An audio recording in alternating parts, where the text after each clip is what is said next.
Hello everyone, my name is Chuck. You're watching episode 135 of Let's Plant, which is part of season 3. Yes, this is the start of season 3, which means that the vlog has completed 2 full years and is now starting on its third.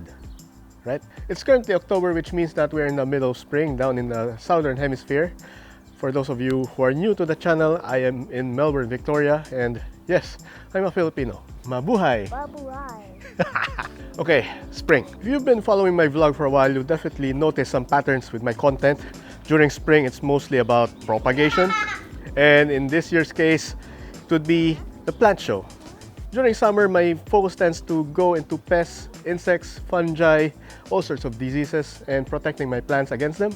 And finally, autumn and winter is my break from all of that, where I can finally start working on my landscape since my plants are no longer in danger of being burnt by the sun. Insect activity is starting to go down, and this is where I tend to start working on my landscapes. Since it's spring here, of course, I'll be doing some propagation. So if you stick around, I'll share my plans with you. Season 3 intro!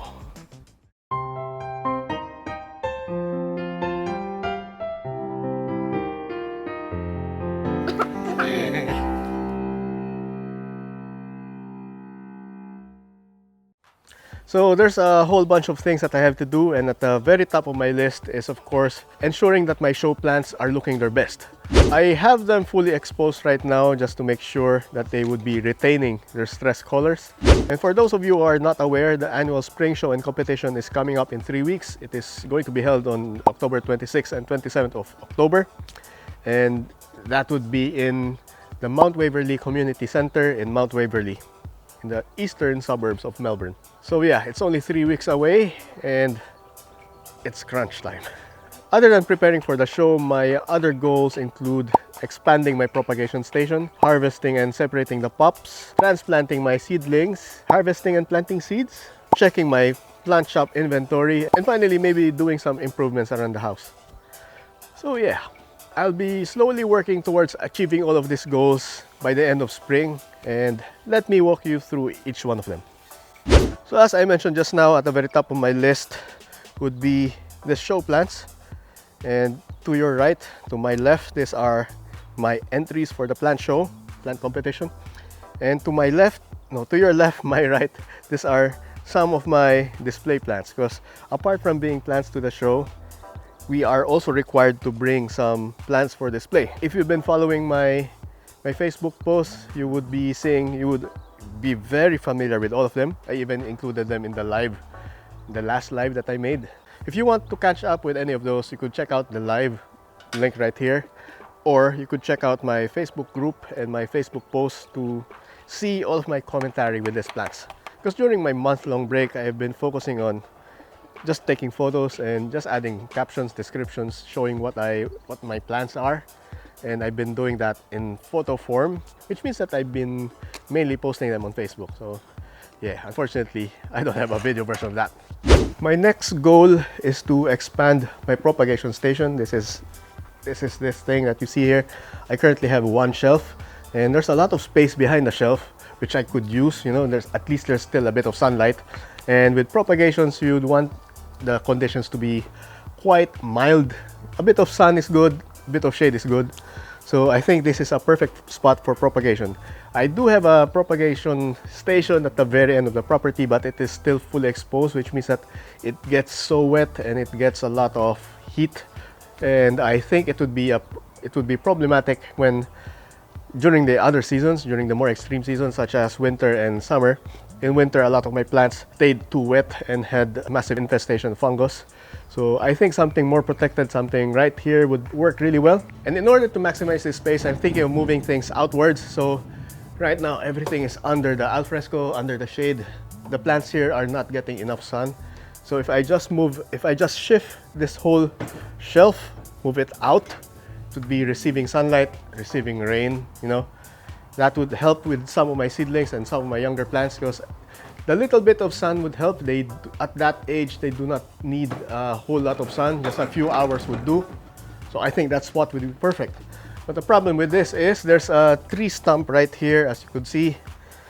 It used to be a big source of caterpillars and a whole lot of insects. But we haven't really been using this tree anyway, and we've been chopping it every year, so we figured we might as well chop it down. Not much use here. We have a lot of trees outdoors in the front, so there's still a lot of trees in our property. So if I manage to get rid of this thing, I would be able to use all of this space for my propagation station. I just need another shelf, I guess. So I would place one shelf here and another shelf here, and if the need arises, I could add a third shelf. 2 shelves for now, but maybe 3 somewhere in the future. Something else that I've been doing very recently is working on these trays. I've been harvesting a lot of pops from my garden, and I've been placing them in trays like these. And I really like working with these shallow trays, these propagation trays, because I'm able to stick in a lot of pops in it, and they would grow, and when they grow larger, I could just easily take them out. This is opposed to working with individual pots per plant, which I think is a waste. There's a whole lot of pots and plants there, and a lot of soil wasted. I think with communal planting such as these, I'm able to fit in even more plants per tray, and I think it's a more efficient use of space, especially if I'm going to place them in shelves like this. I've already gotten a few trays here, and each shelf can hold 2 trays front and back perfectly. I think it's a perfect size, which is why I really love working with these trays. So I'll be filling all of the levels here with trays, remove this upper shelf, clear it out, and add even more trays here. So the more advanced plants would be up here because they would be receiving the most amount of sunlight. Then the younger plants would be more at the bottom because they would still be focusing on growing their roots, and they wouldn't need as much sunlight as the older plants. You know what? This is a bit funny because things have gone full circle. If you look back at the first few episodes of Let's Plant, it has mainly revolved around this shelf. I think in the first few episodes, I was on the hunt for trays like this, and now I'm looking for more trays. And I also bought the shelf during episodes 3 or 4, or just in the first few episodes. So yeah, it looks like history is repeating itself.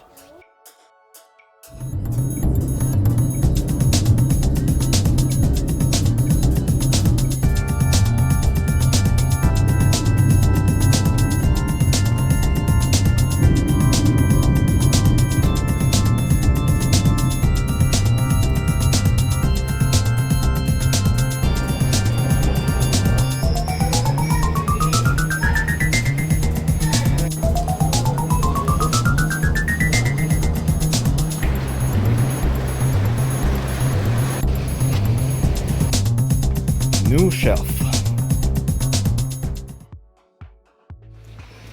Here we are at Bunnies with Zaki. I came here looking for propagation trays, but they don't seem to have any in stock. I guess I'll have to look at another Bunnies. I had to go to a different Bunnies, but I finally found some trays. Yay! These are the trays that I use. I get them from Bunnies. Although you could also find this in eBay. You might find them cheaper in eBay depending on how much postage would cost you. But on eBay, you tend to break even if you buy a bulk of them, maybe 10 trays or more. But if you're going to buy them individually or just a few at a time, then Bunnies would be cheaper. For those of you not aware, Bunnies is our big shed, big box store, something like what I think it would be the equivalent of Home Depot in the United States. So yeah, in Bunnies they call this propagation trays. On eBay I see them under the name of seedling trays. So basically this is it. And the thing that I like about them is that they are not too big.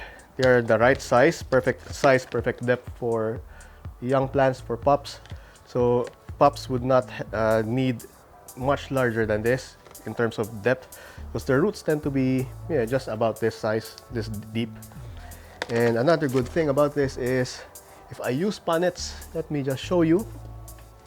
I have some around here. Yeah. So I've got a few punnets here. They fit perfectly side by side. So 2 per column. So it's a lot easier to organize punnets here. Could even have them like this, depending on how you want to arrange them.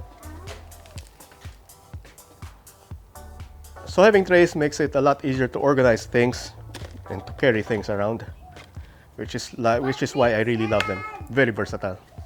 I'm working on another video talking about these trays in detail, and if it's up, it should appear somewhere around here. But if not, you just have to wait a bit more. Now, speaking of pups and seedlings, I would need to work on this. These are my own hybrids, plants that I have pollinated myself. And as you can see, some of them are starting to crowd. I'm just having a closer look. Yeah, some of them are starting to crowd their cells, such as this one, this cell here, this cell, a few cells here.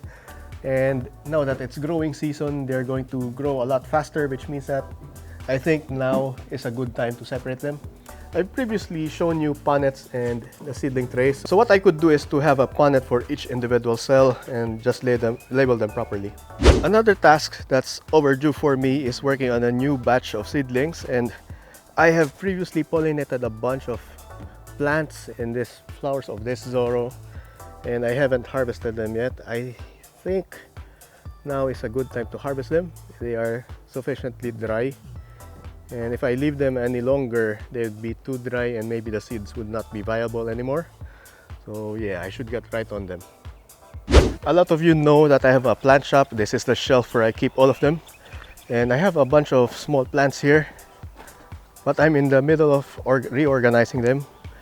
Unfortunately, I've already sold a lot of my a lot of my shop plants, which explains the whole lot of empty spots in here. And I don't have a lot right now, which is why I'm starting to focus on my propagations again. The plant shop website is very outdated. I think the last update I did was around autumn, and it's spring now. So it's about half a year since the last update. And it's definitely, the plants that you see there are definitely not reflective of what's in stock. So I would have a go at updating my stock. I'll be checking on my inventory over the next few weeks, in between preparing for the show. And I hope I'll be able to create a new list within the next few weeks. So this would make it easier for those who are planning to buy from me. Yeah. And finally, I mentioned a bit of home improvement. So this is our front garden. A bunch of succulents on the ground.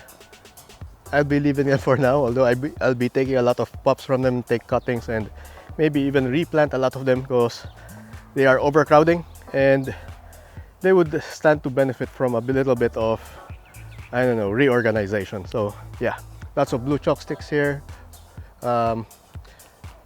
Campfire. I've got a lot of glauca here, which are forming huge clumps, but I would need to separate them really soon. So I'll work on that sometime, place them in trays. Another thing that I really wanted to do ever since we moved here was to repaint this whole thing here, this column here, and maybe this thing here. So it's a very dull blue, and I'm thinking of replacing it with another color. So yeah, it's something really low on my list. It's something that I could do anytime, but I have been putting it off for 3 years now, 3-4 years. So yeah, it's something that I should do at some point. Yeah, my kids are doing a little bit of repotting. So as you can see, I've got a lot of plans for my little green empire. Spring for me is mainly about propagating, making lots more plants, and getting ready for my shop to be expanded. And of course, as of this year, getting ready for the plant show. I take advantage of the spring and summer growing season to get my plants big enough. That's why I do a lot of separating, a lot of offsetting, a lot of beheading during spring. And that means that by the time summer is done, autumn is here, I would have a lot more plants for sale. So planting them now means that there's a little lead time, a little gap between planting them and getting them established, which is why this time is perfect. A big one. Yeah. So if you enjoyed this video, make sure to hit the like button or hit dislike if you don't. And if you want to see more about our garden and my remaining plans, what I intend to do, then make sure to subscribe to keep up to date. And I'll see you in the next episode. Bye. Say bye. Bye.